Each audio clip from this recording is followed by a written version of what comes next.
My name is Maya Vance, and I am 32 years old.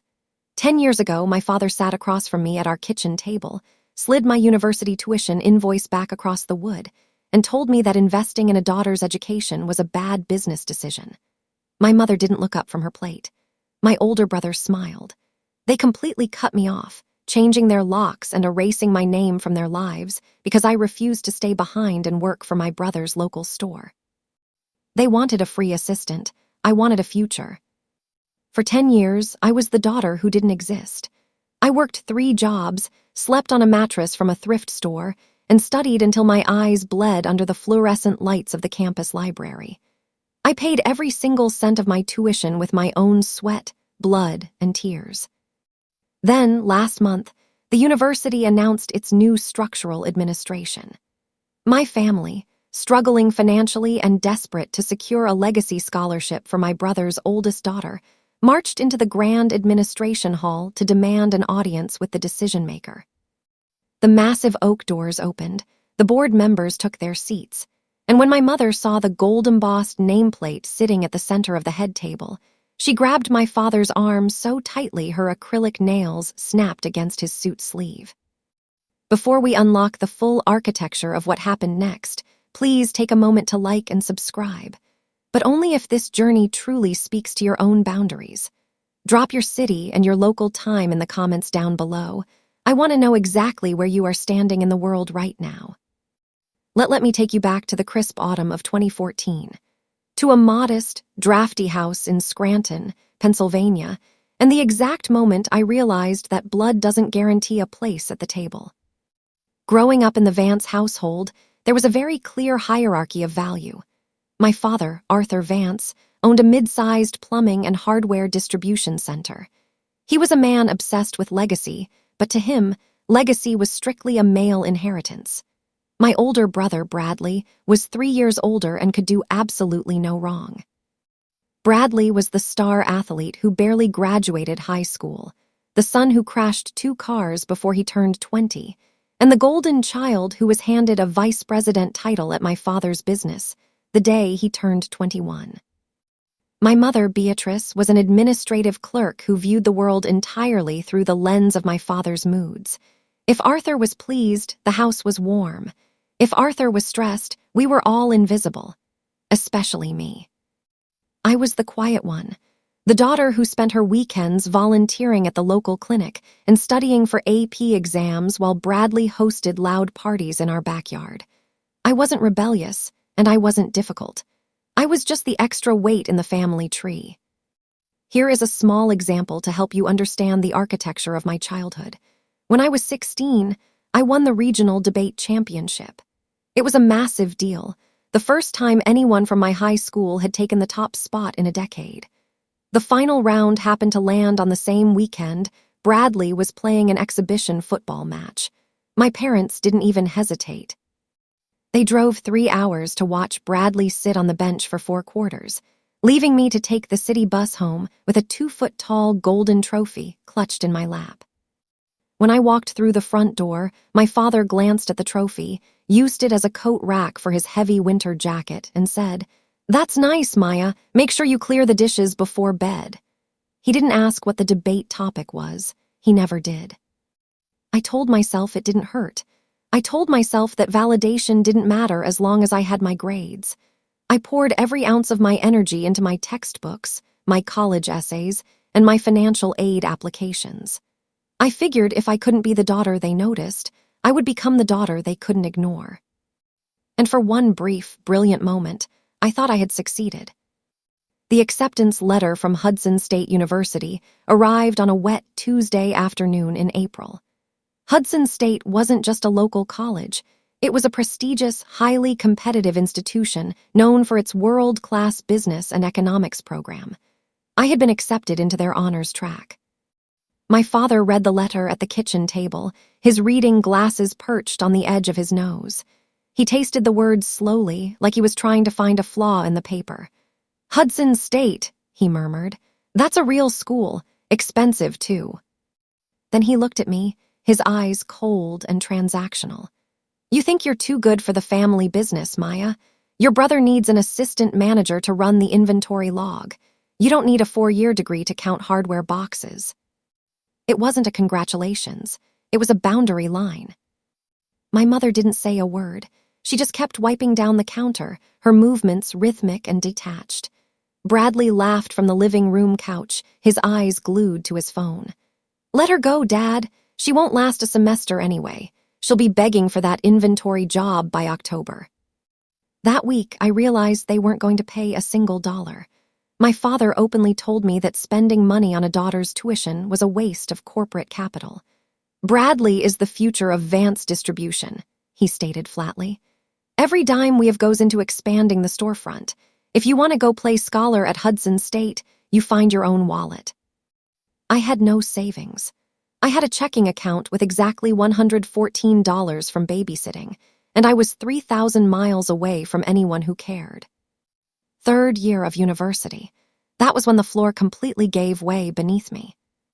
To survive my freshman and sophomore years, I had taken out maximum federal student loans, worked 20 hours a week at the campus bookstore, and spent my nights cleaning the biology labs from midnight until 4:00 a.m. I lived off instant noodles and day-old bread from the local bakery. I didn't have a car, I didn't buy new clothes, and I didn't go out with friends. My safety net was a woman named Dr. Evelyn Reed. She was the head of the economics department, a sharp, brilliant woman in her late 60s who wore structured tweed blazers and possessed eyes that could see through any excuse in a fraction of a second. She had noticed me sleeping in the back row of her microeconomics lecture during my freshman year. Instead of scolding me, she called me into her office, set a fresh turkey sandwich on her desk, and said, "You're working night shifts, aren't you, Vance?" I nodded, too exhausted to lie. "Your mind is brilliant, but your body is failing," Dr. Reed said, tapping her pen against my midterm exam paper. "You got a 98% on this test while running on 2 hours of sleep. Imagine what you could do if you weren't scrubbing toilets at midnight. We need to get you a scholarship." For 2 years, Dr. Reed became the architecture of my survival. She helped me secure small department grants, guided my research, and became the only mother figure I had ever truly known. When I called home once during a brutal winter storm to ask if I could sleep on our couch for winter break because the dorms were closing, my mother said, "We've converted your room into Bradley's extra walk-in closet, Maya. It's just not convenient right now. Try a hostel."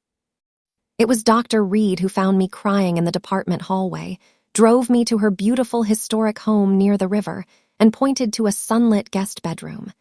"This room is yours until January," she said simply. "Now get your books. We have a research paper to finish." But in October of my junior year, Dr. Reed suffered a massive stroke. She was rushed to the University Medical Center, unconscious and paralyzed on her right side. The news hit me like a physical blow. The one person who saw me, the one person who stood between me and total financial ruin, was suddenly slipping away. The dean's office called me the following Friday. Without Dr. Reed's active signature on my department scholarship renewal, the university funding was frozen. The balance due for my junior year spring semester was $18,500. The deadline to pay was January 15th. If the account wasn't cleared, I would be automatically unenrolled and my student visa status would be flagged. I sat on the cold stone steps of the administration building for 3 hours, the autumn wind ripping through my thin jacket. I had $46 in my checking account, an empty stomach, and a mountain of debt. I did something I swore I would never do. I picked up my phone and called my father. I need you to understand that I tried everything before the door completely slammed shut. I called 14 times in 48 hours. The first 12 went straight to voicemail. On the 13th call, Bradley answered. "Dad's busy, Maya. We're closing a deal on a new warehouse. Stop blowing up the phone." "Bradley." "Please," I begged, my voice cracking under the weight of my desperation. "Dr. Reed is in the hospital. My scholarship is frozen. I need $18,000 or they're throwing me out of the honors track. I'll sign a contract. I'll pay Dad back with interest the minute I graduate. I'll work at the warehouse every weekend." "Hold on," Bradley muttered. I heard the phone change hands. I heard the muffling of a palm over the receiver, but my father's voice still leaked through the architecture of the call. "Tell her we don't have liquidity for vanity projects." She made her bed. My father took the phone. "Maya." "Dad, please, I'm begging you. I've worked so hard. I'm top of my class. If you want $18,000, you pack your bags tonight, you come back to Scranton, and you sign a 5-year employment contract with Vance Distribution at minimum wage. We'll pay off your school debt out of your paycheck. That's the deal. Take it or stop calling this house." "Dad, that's slavery. You're leveraging my future to get free labor." "That's business," my father said flatly. "Don't call back until you're ready to pack." The line went dead. I sat on my mattress that night, staring at the call duration on my screen. 2 minutes and 14 seconds. That's how long it took for my biological family to offer me a cage dressed up as a rescue plan. 20 minutes later, a text from my mother landed. "Be reasonable, Maya. Your father is just looking out for the business. Bradley needs the support. Just come home." She wasn't trying to save me. She was trying to secure Bradley's comfort. They had executed a precise strike against my independence, using my financial ruin as the perfect bait to bring me back into obedience. I didn't call back. I stopped running and I started climbing. I went to the financial registrar's office the next morning with a stack of every transcript, every research paper, and every recommendation letter Dr. Reed had ever written for me. I met with a junior administrator named Marcus Vance. No relation, just a strange coincidence of names. He looked at my file, looked at my 3.98 GPA, and then looked at the $18,500 balance. "The system is rigid, Miss Vance," Marcus said, sighing as he tapped the keyboard. "Without a departmental signature, I can't override the tuition drop." "Then don't override it through the department," I said, leaning across the desk, my hands flat on the polished wood. "Look at the university bylaws. Section 7, Clause 4. The university board has an emergency discretionary fund for honors students facing sudden loss of sponsorship. It hasn't been invoked since 1994, but the legal framework is still active. I checked the library archives last night." Marcus stared at me, his eyes widening behind his glasses. He spent 10 minutes digging through old system files before he finally let out a soft whistle. "You read the historical bylaws." "I read everything when my life depends on it," I replied. He printed out a single sheet of paper, a petition for the emergency board review. "You need 3 board signatures by Friday noon, Maya. If you get them, the board will vote on your tuition waiver. If you miss one, you're out." I didn't sleep for 3 days. I stood outside the board members' private offices, navigated past defensive secretaries, and waited in the parking lots until the sun went down. I caught the VP of Finance as he was walking to his car on Thursday evening. I handed him my economic research paper on local trade optimization. "Read page 4, I told him. "Then decide if Hudson State can afford to lose the mind that wrote it." He signed the petition on his trunk lid. By Friday at 11:45 a.m., I slid the completed form across Marcus's desk. 3 signatures, all verified. The tuition drop was paused. The board voted on my waiver the following Tuesday. It passed by a single vote. I survived my junior year. I graduated the following May, summa cum laude, at the top of the honors economic track. No one from Scranton came to the graduation. There were 2 empty seats in the 3rd row where my parents were supposed to sit. But Dr. Reed was there, sitting in a wheelchair near the front, her left hand shaking but her eyes holding that same fierce, undiluted pride. When I walked across that stage, I didn't look for a Vance area code on my phone. I looked at the degree in my hand, built entirely with my own architecture, and I knew I was finally free. Now, let me ask you a question. If you have ever been in a position where the people who were supposed to fund your safety net tried to use your weakness to trap you, drop a fire emoji in the comments down below. And if you think my family is about to face the ultimate lesson in corporate karma, type continue. Let's keep driving forward, because what happened next? Even I couldn't have written into a script. 10 years passed. It is now June of 2026. I am 32 years old. I am a senior partner at a major economic consulting firm in the city, and I hold a PhD in institutional finance. I have a gorgeous apartment overlooking the university campus, a husband who respects my steel, and a life built brick by brick with my own hands. But 3 weeks ago, my phone rang with an unknown Scranton number. It was my Aunt Ruth, my father's younger sister, and the only person in that city who still possessed a shred of human decency. Her voice was cautious, vibrating with anxiety. "Maya," Ruth whispered, checking her surroundings. "Your father is in deep trouble. The hardware distribution center is facing bankruptcy. Bradley mismanaged the inventory lines, took out high-interest short-term loans, and the banks are preparing to foreclose on the warehouse." I sipped my coffee, looking out at the university green. "That sounds like a bad business decision, Aunt Ruth." "They're desperate, Maya. Bradley's oldest daughter, Chloe, just graduated high school. She applied to Hudson State, but they can't afford the tuition. Your father found out about the university's legacy endowed scholarship. It covers 100% of fees for children of families with deep regional commercial ties. If Chloe gets it, it saves the family $30,000 a year and lets them redirect their cash to stop the foreclosure." "Good luck to Chloe," I said smoothly. "You don't understand," Ruth said, her voice dropping lower. "Arthur and Bradley are driving down to Hudson State tomorrow morning. They've arranged an emergency appeal with the university's Scholarship Administration Board. They think they can leverage their old business registration to force the approval. Arthur told Bradley that university administrators are just bureaucrats who can be handled with a strong handshake." I looked down at the gold-rimmed document sitting on my desk. It was the official university appointment letter, signed by the chancellor 3 weeks ago. "Let them come, Aunt Ruth," I said quietly, a cold smile touching my lips. "I'll make sure the boardroom is ready." I hung up the phone, checked my schedule for the following morning, and pulled up Chloe Vance's scholarship application file on my screen. The application was riddled with errors, lacking proper financial disclosures, and relied entirely on an old recommendation letter my father had forced a local councilman to write. It was the classic Vance methodology, performative, entitled, and completely lacking structural substance.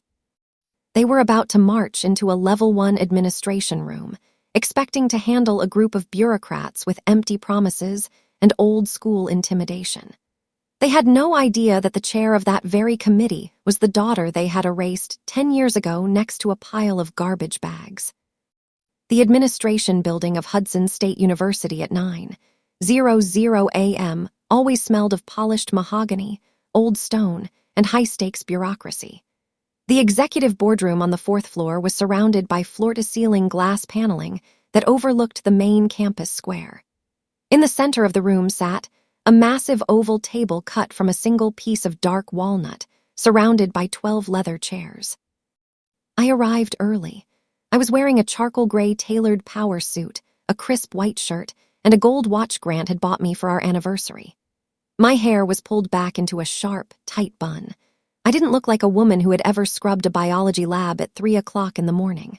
I looked exactly like what I was, the senior director of institutional economics and the newly appointed chair of the university scholarship committee. Marcus Vance sat to my right, adjusting his spectacles as he loaded the digital applicant logs onto his tablet. The other 3 committee members, senior faculty who had spent decades analyzing academic data, were already settling in, sipping their morning coffee and discussing the baseline funding metrics for the upcoming fiscal year. "We have an extraordinary docket today." "Madame Chair," Marcus noted, his index finger tapping the glass screen.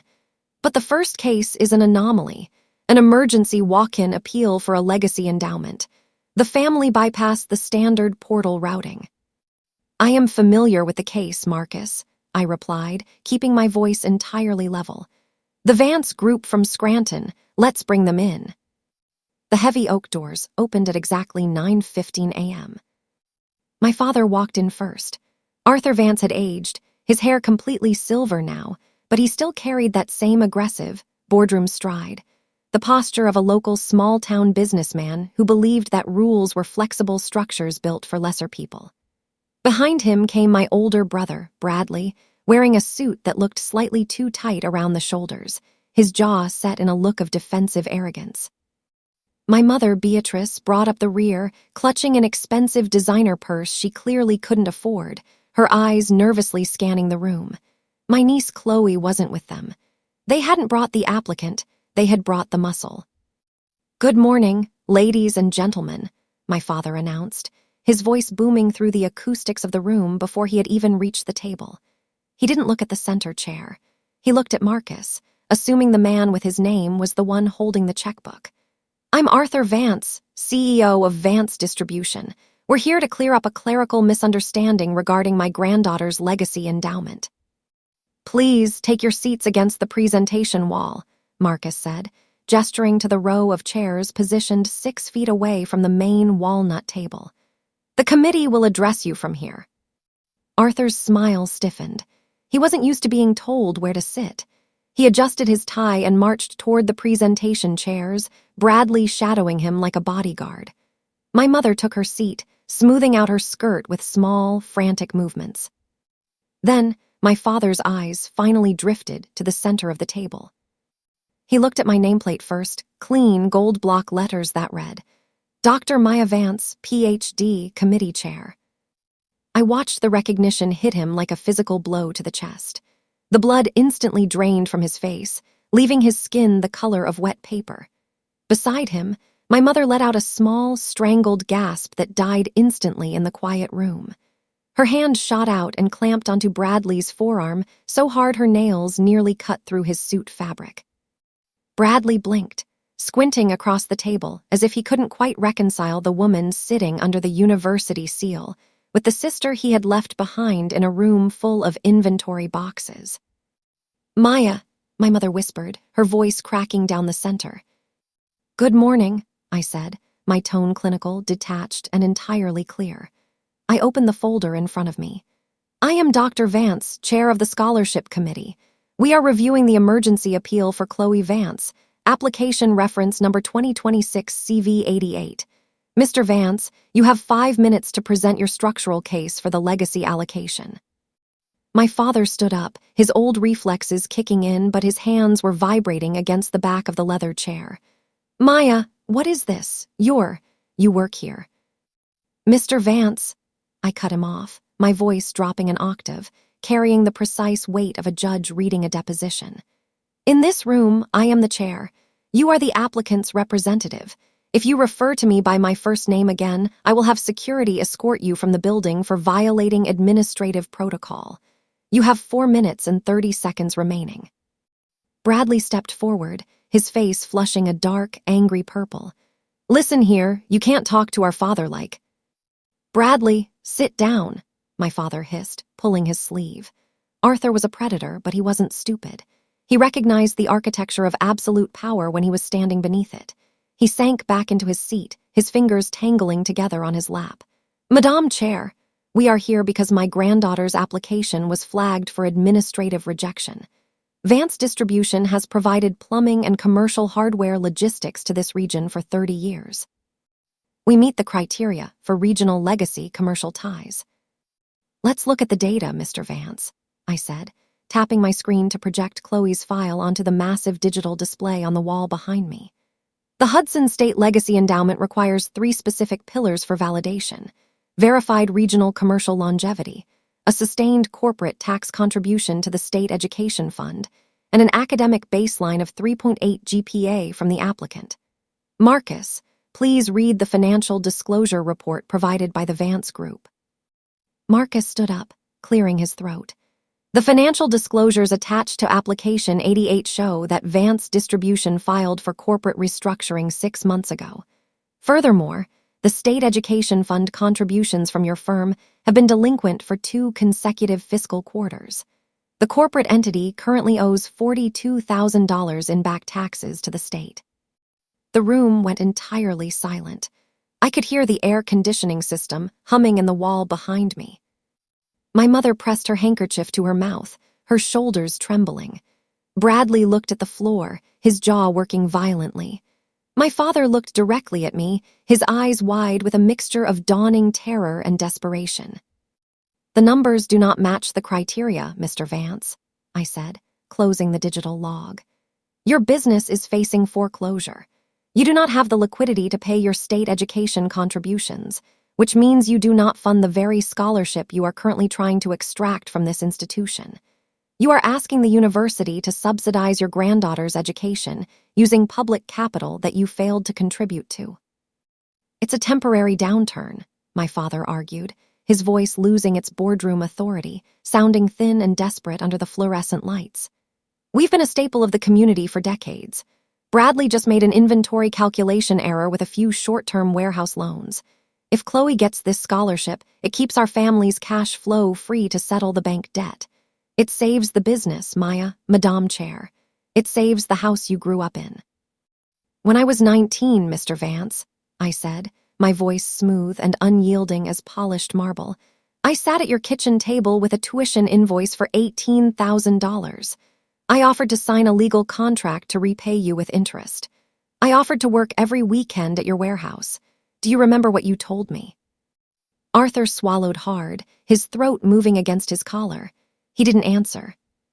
"You told me that investing in a daughter's education was a bad business decision," I continued, my eyes locked onto his, refusing to let him look away. "You told me that vanity projects didn't deserve corporate capital. You told me to pack my bags in garbage bags and leave them on the porch." "We were trying to protect the business," my mother cried out from the back row, her voice breaking into full sobs now. "We wanted you to stay close, Maya. We didn't know you'd go this far. We did what we thought was practical."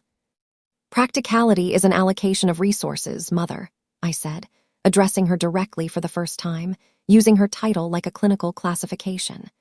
"You allocated your resources entirely to Bradley. You gave him 2 cars, a vice president title, and a luxury walk-in closet where my bedroom used to be. And now, Bradley's mismanagement has brought your legacy to its knees. You didn't protect the business. You funded an incompetence that has ruined you." Bradley slammed his fist against his knee. "You're enjoying this, aren't you? You sat up there for 10 years waiting for us to fail just so you could play God with our lives." "I didn't spend 10 years waiting for you to fail, Bradley," I said, leaning back in my chair, looking at him with genuine pity. "I spent 10 years studying institutional finance. I spent 10 years working 80-hour weeks, earning a doctorate, and learning how to manage multi-million-dollar endowments. I forgot about you a long time ago. Your failure happened entirely on its own because you lack the structure to survive without a safety net." I turned to the other 4 committee members. "The applicant does not meet the baseline criteria for the legacy endowment under Section 4 of the University Handbook. Do I have a motion to deny the appeal?"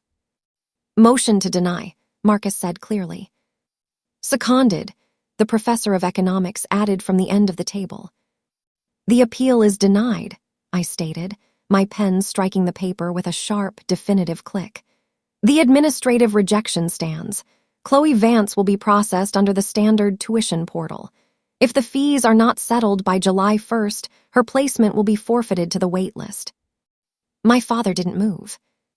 He sat in that presentation chair, looking like a man who had just watched his house burn down in real time, unable to touch the water. "This meeting is adjourned," I announced. The committee members gathered their tablets and files, moving past the Vance family with the polite, hurried indifference of university professionals who had witnessed 100 family disputes in closed sessions. Marcus gave me a brief, supportive nod before he pulled the heavy doors open, leaving me alone in the boardroom with the 3 people who had erased my name 10 years ago. My mother stood up first, her legs shaking under her coat. She walked toward the walnut table, her hands reaching out across the wood, trying to bridge the distance between us. "Maya, please, let us come to your apartment. Let us talk like a family.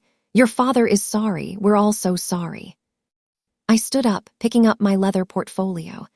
"An apology in this family is just a currency you try to spend when your bank account runs dry, Mother. It has no purchasing power here." "You're cutting us off completely?" my father asked, his voice cracked down the center, old and defeated. I didn't cut you off, Dad, I said, looking at him one last time before walking toward the private corridor door behind the head table. You established the terms of this transaction 10 years ago. I'm just enforcing the contract.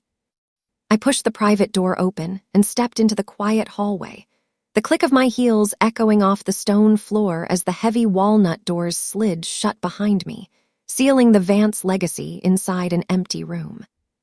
But as I reached my private office, my desk phone began to ring. It was Marcus. Madame Chair, Marcus's voice carried a new, urgent frequency. Your brother Bradley didn't leave the building. He just marched down to the undergraduate admissions archive floor. The security cameras show he's trying to access the historical student employment records from 2016. He's looking for something, Maya. I think he's trying to find a loophole in your old university waiver to challenge your chair appointment. I wrapped my hand around the receiver, my knuckles turning white as a cold spark of fury hit my spine. Bradley hadn't run out of scripts. He was hunting me in my own house. I didn't run down to the archives. Running shows panic, and panic is a luxury for people who don't control the architecture of the building.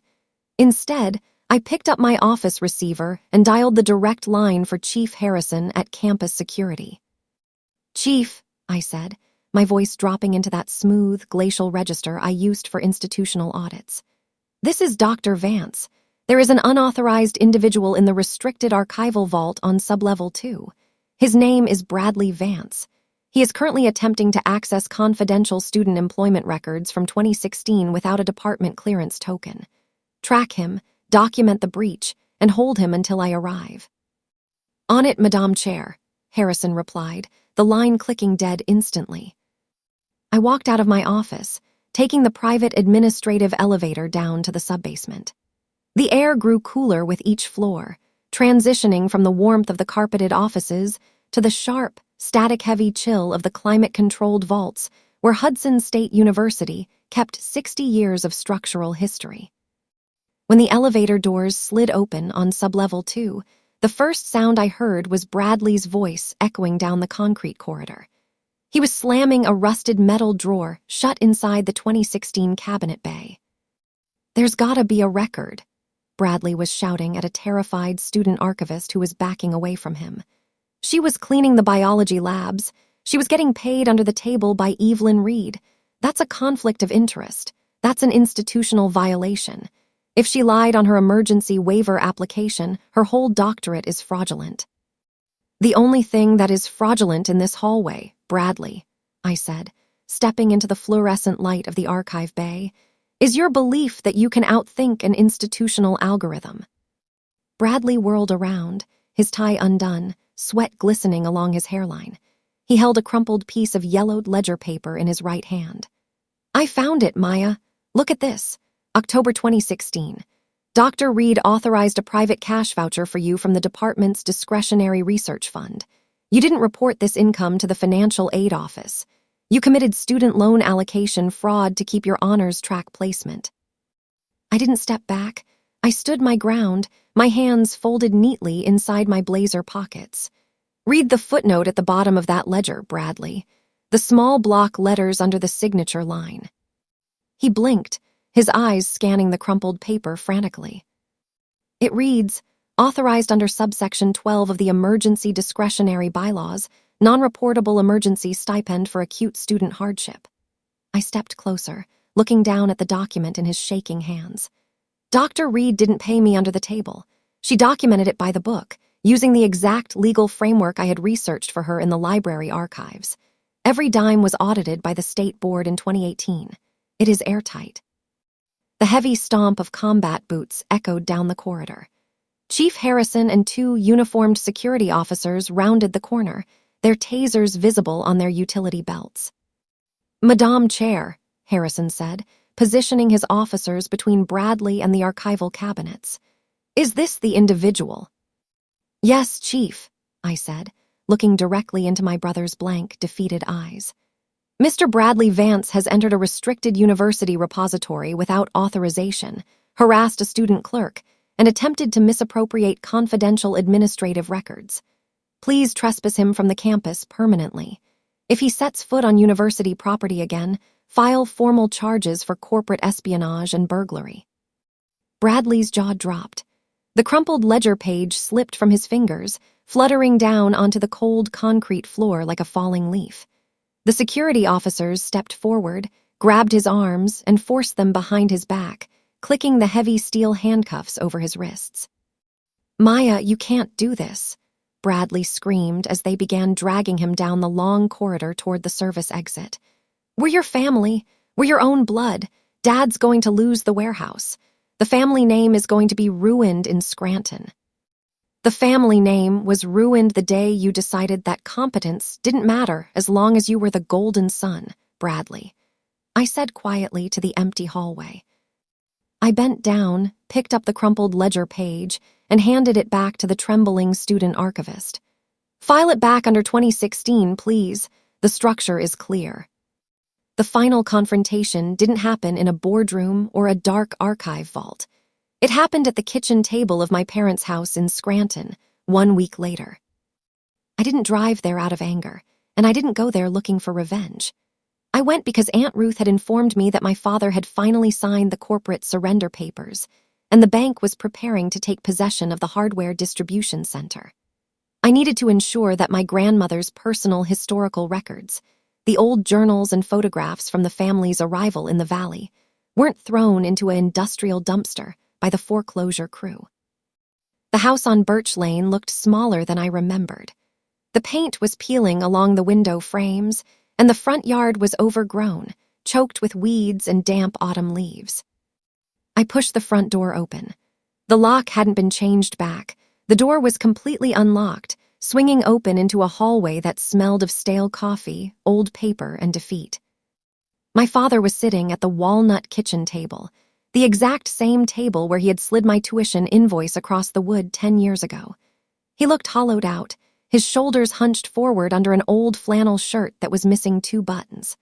My mother sat beside him, her face completely free of makeup, her eyes red and swollen from days of continuous crying. Bradley wasn't there. He was sitting in a local county jail cell, waiting for his bail hearing after his 3rd violation of his corporate trespass order. "Maya," my father said, his voice rough and dry, like gravel being scraped out of a dry well. He didn't stand up. He didn't try to use his boardroom stride. He just stared at the table. "The bank took the inventory logs this morning. Vance distribution is gone. The trucks are being auctioned on Friday." "I know," I said, walking to the bookshelf near the window and gathering the 3 leather-bound journals my grandmother had written in the 1950s. I placed them neatly inside my briefcase. "Aunt Ruth told me." "Are you happy now?" my mother sobbed, her hands clutched around a cold mug of tea. "Is this what you wanted? To see your father broke, to see your brother in jail. We made a mistake, Maya. We admitted it in the boardroom. We said we were sorry." I closed my briefcase, the metal latches clicking shut with a sharp, clinical finality. I walked over to the table and stood across from them, looking down at the wood. "Sorry isn't a structural repair, Mother," I said, my voice entirely calm, entirely devoid of anger. "You are only sorry because your plan failed. If Bradley's inventory lines had succeeded, if the warehouse had made a profit, you would be sitting at this table right now celebrating Chloe's legacy scholarship. You would have completely forgotten my name, just like you did for 10 years. My father looked up, his eyes wet, a tear sliding down into the deep lines of his cheek. "We built that business for 30 years, Maya, 30 years of sweat and work, and it disappeared in 6 months. "It didn't disappear in 6 months, Dad," I said, looking at him with real, unvarnished truth. "It was rotting from the inside out for 10 years. You built a foundation based on pride, exclusion, and favoritism. You ignored the mind that could have optimized your supply lines, and you funded the son who treated your capital like a personal allowance. The bank didn't ruin you today. Your own architecture did." My mother reached across the table, her fingers brushing against the fabric of my sleeve. "Can't you use your position at the university to help us, Maya? The consulting firm you work for. You have millions in the endowment funds, a small bridge loan, just enough to buy back the primary storefront, for your niece Chloe's sake. She doesn't have a future without this family business." I pulled my arm back gently, polite but absolute in my boundary. The university endowment belongs to the scholars who earn it, Mother, I said. It is not a personal checkbook to bail out a broken legacy. Chloe will have to do exactly what I did. Find a job, study in the dark, and see if her own mind is strong enough to build a shelter from the rain. I will not compromise the institution to fund a dependency that has already ruined 3 generations of this family. I picked up my briefcase, turned toward the front door, and paused in the archway of the hallway.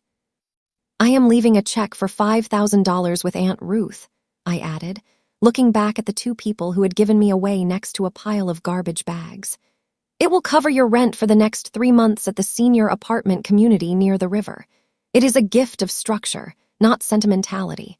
Do not call my office looking for an increase. Maya, my father whispered, his hands flat on the table, are you ever coming back? I never left, Dad, I said, stepping out onto the front porch into the crisp afternoon air. I just built a door that I control. I walked down the concrete steps of Birch Lane, my heels striking the pavement in a steady, unyielding metronome. The autumn leaves were falling around my car, gold and red, and entirely ready for the winter. I got into the driver's seat, placed my grandmother's journals on the passenger side, and started the engine. As I pulled away from the house I grew up in, I looked at the rearview mirror one final time. My parents were standing on the porch, looking small, old, and completely lost in the shadows of a legacy that had dissolved into the dirt. I didn't cry, I didn't feel a surge of triumph, and I didn't feel the burning heat of revenge. I felt only the deep, silent satisfaction of a structure that had held up under the storm. I arrived back at the university campus by 6:00 p.m. The sun was setting over the library green, casting a warm, violet light across the ancient stone architecture. I walked into the grand administration hall, climbed the stairs to the 4th floor, and opened the doors to my private office. On my desk sat a stack of 50 fresh scholarship applications for the winter term, 50 young minds looking for a safety net, looking for an opportunity, looking for someone to look at their data and say, "You matter." I sat down in my executive chair, adjusted my reading glasses, and picked up the first file. The name on the page was a young woman from a small farming town who had 0 financial help from her family and a perfect 4 GPA clutched in her hands. I smiled, dipped my pen into the blue ink, and wrote the word asterisk approved across the header in bold, clean strokes. The truth doesn't expire. It doesn't matter if it takes 5 days or 10 years. The truth has a patient, architectural way of showing up exactly when the foundation is ready to bear the weight. You can't rush it, but you can't outrun it either. I didn't get revenge on my family. I became someone who didn't need it, and that turned out to be the most devastating response of all.